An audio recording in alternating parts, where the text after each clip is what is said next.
नमस्कार दोस्तों। आज बात करेंगे रैलियों की। रैलियां भारत की राजनीति में एक बहुत अहम भूमिका रखती हैं, लेकिन इनकी बारीकियों के बारे में बहुत कम पढ़ा या सुना जाता है। आज हम बताएंगे कि एक रैली क्या होती है, एक नज़र डालेंगे देश की ऐतिहासिक रैलियों पर और उन्होंने देश के भविष्य को कैसे बदल कर रख दिया। फिर बात करेंगे एक रैली को कराने में क्या क्या मशक्कत करनी पड़ती है, कितना खर्चा किया जाता है और रैली के लिए भीड़ कैसे जुटाई जाती है। दोस्तों, रैलियों की बात मैं इसलिए कर रहा हूँ क्योंकि देश में जब जब कोई भी बड़ा राजनीतिक बदलाव हुआ है, उसका किसी न किसी रैली से एक अटूट नाता है। उदाहरण स्वरूप 2014 चुनाव के प्रचार के लिए नरेंद्र मोदी ने 437 रैलियां की, जिनमें 340 सीटों पर एनडीए गठबंधन को विजय प्राप्त हुई। दोस्तों, एक राजनीतिक रैली एक जन समूह या फिर लोगों का जमावड़ा है, जहां सामाजिक या राजनीतिक धारणा रखने वाले लोग अपने नेताओं को सुनने के लिए एकत्रित होते हैं। राजनीतिक रैलियां कई तरह की हो सकती हैं, जैसे कि चुनावी रैलियां, चुनाव के बाद विजेता की धन्यवाद रैलियां, रोड शो, सरकार के किसी कदम या कानून के खिलाफ विपक्ष का धरना प्रदर्शन या फिर सरकार से कोई मांग रखने के लिए रैली।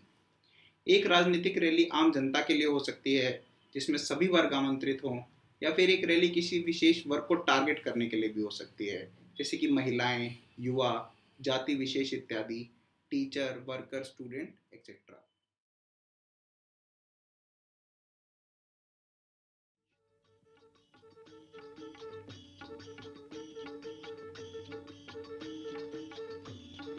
दोस्तों, भारत में रैली के सिद्धांत का पहला बड़ा राजनीतिक प्रयोग महात्मा गांधी ने किया, जब वे 12 मार्च 1930 को अहमदाबाद में साबरमती नदी के किनारे स्थित अपने आश्रम से 79 समर्थकों के साथ निकले और 240 मील का सफर पैदल तय कर जब 6 अप्रैल 1930 को अरब सागर के तट पर डांडी नामक गांव पहुंचे, तो समर्थकों की संख्या 50,000 पहुंच गई थी। वहां उन्होंने हाथ से नमक उठाया और इस तरह से नमक कानून तोड़कर गांधी जी ने अंग्रेज सरकार को बता दिया कि लोगों के जीवन के लिए नमक जैसी मूलभूत जरूरत पर टैक्स नहीं लगाया जा सकता। यह रैली इसलिए भी विशेष थी क्योंकि इससे महात्मा गांधी ने सिविल डिसोबीडियंस मूवमेंट या फिर सविनय अवज्ञा आंदोलन की शुरुआत की थी।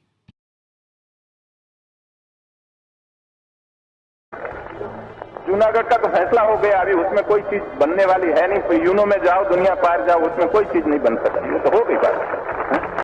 दूसरा, दोस्तों, जब देश का विभाजन हुआ तो भारत 565 छोटी और बड़ी रियासतों में बटा हुआ था। इनमें से कुछ रियासतों के नवाब अपनी जनता की मर्जी के खिलाफ पाकिस्तान से जुड़ने का सपना देख रहे थे। उनमें से एक रियासत थी जूनागढ़, जिसके दीवान थे शाह नवाज भुट्टो, जो कि बाद में पाकिस्तान की प्रधानमंत्री बनी बेनजीर भुट्टो के दादा थे। उनके दबाव में नवाब ने भारत से जुड़ने का प्रस्ताव ठुकरा दिया। बाद में भारत के पुलिस एक्शन ने नवाब को कराची भागने पर मजबूर कर दिया। उसके बाद भारत सरकार के दृढ़ निश्चय का भाव व्यक्त करते हुए सरदार पटेल ने कोलकाता में सब सब नवाबों को ये बता दिया कि किसी भी नवाब या राजा महाराजा को उसकी जनता की मर्जी के खिलाफ भारत की अखंडता को भंग करने की कोई आज़ादी नहीं है।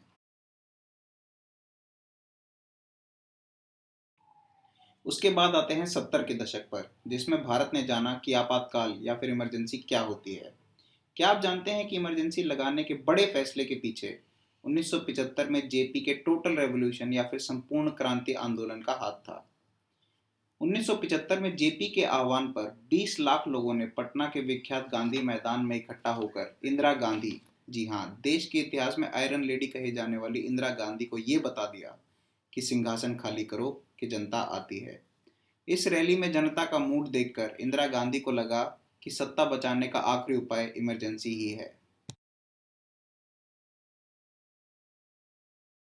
उसके बाद 1989 में लाल कृष्ण आडवाणी ने एक टोयोटा कैरियर गाड़ी को धार्मिक रूप देकर रैली की स्टेज में तब्दील कर दिया और नाम दिया रथ यात्रा।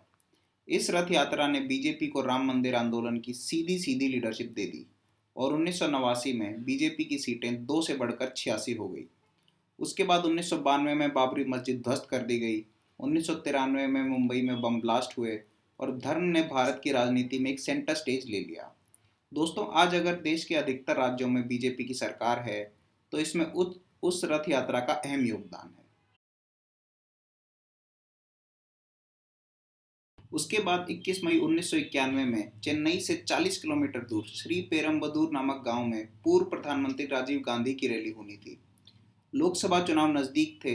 2 साल के राजनीतिक असमंजस और मंडल कमंडल की राजनीति के बीच कांग्रेस पार्टी के सत्ता में लौटने का माहौल बन रहा था। तभी लिट्टे समर्थक एक महिला, जिसने अपनी बेल्ट पर 700 ग्राम आरडीएक्स बांध रखा था, पैर छूने के बहाने राजीव गांधी के नजदीक आई और आत्मघाती बम को विस्फोट कर दिया। आपको बता दें कि लिट्टे श्रीलंका के उत्तर और पूर्व में सक्रिय एक आतंकवादी संगठन था जो अलग तमिल राष्ट्र की मांग कर रहा था। चुनावी रैली में हुई इस घटना ने आने वाले कुछ समय के लिए भारत की राजनीति को बदल कर रख दिया। गांधी परिवार राजनीति से कुछ समय के लिए दूर हो गया। कांग्रेस की ओर से नरसिम्हा राव पीएम बने और पहली बार नेहरू गांधी परिवार के बाहर किसी व्यक्ति ने प्रधानमंत्री के रूप में 5 साल का कार्यकाल पूरा किया।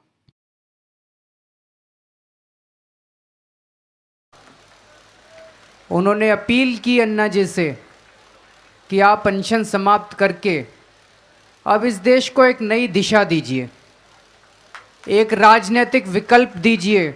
और जब कैग की रिपोर्ट के द्वारा मनमोहन सिंह की यूपीए सरकार के कार्यकाल के दौरान हुए घोटाले सामने आए, जिनमें सबसे मशहूर रहा 2G घोटाला, जिसकी कथित रकम रही 1,76,000 करोड़। दोस्तों, एक आम भारतीय नागरिक के लिए इतनी बड़ी रकम की कल्पना भी करना कठिन था।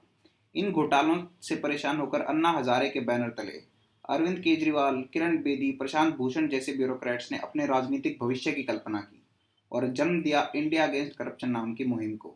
मांग रखी लोकपाल की, जो कि भ्रष्ट राजनेताओं को जेल में डाले, और धरना स्वरूप पहले जंतर मंतर और फिर रामलीला मैदान में रैलियां की।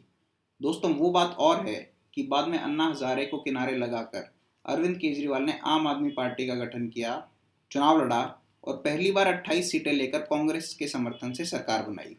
फिर 49 दिन बाद जनता से माफी मांगी, कहा कि कांग्रेस से समर्थन लेना भूल थी और इस्तीफा दे दिया। 1 साल बाद दिल्ली में दोबारा चुनाव हुआ और अभूतपूर्व 67 सीटें लेकर आम आदमी पार्टी ने दिल्ली में सरकार बनाई। दोस्तों, अब आते हैं 16 दिसंबर 2012 को दिल्ली के मुनीरका में एक फिजियोथेरेपी की छात्रा ज्योति कुमार पांडे के साथ हुए जघन्य सामूहिक बलात्कार पर और प्रशासन के खिलाफ उमड़े जन सैलाब पर, जिसने वुमेन सिक्योरिटी को सेंटर स्टेज पर लाकर खड़ा कर दिया।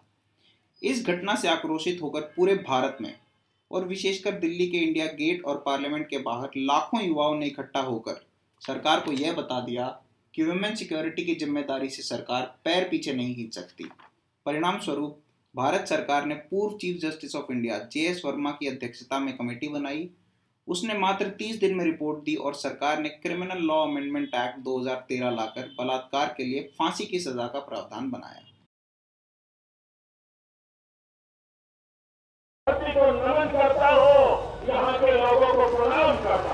दोस्तों, जेपी आंदोलन से 39 साल बाद पटना का गांधी मैदान साक्षी बना एक और रैली का, जिसने कि आने वाले चुनाव में एक चाय वाले के पीएम बनने का रास्ता साफ कर दिया।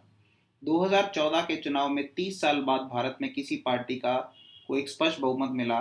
नरेंद्र मोदी के नेतृत्व में बीजेपी की चुनावी मुहिम की मुख्य तौर पर शुरुआत गांधी मैदान में मोदी की हुंकार रैली से हुई, जिसमें मोदी के आने से 30 मिनट पहले एक बम ब्लास्ट हुआ और जनता में हड़कंप मच गया।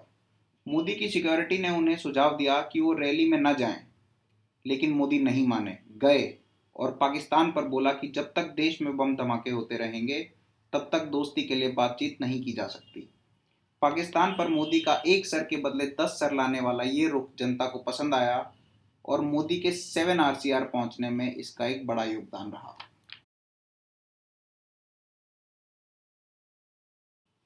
इन प्रमुख रैलियों के अलावा पिछले कुछ समय में ऐसी भी बहुत रैलियां रही जहां भारी संख्या में भीड़ इकट्ठा हुई और जनता ने अपनी भावनाएं व्यक्त की।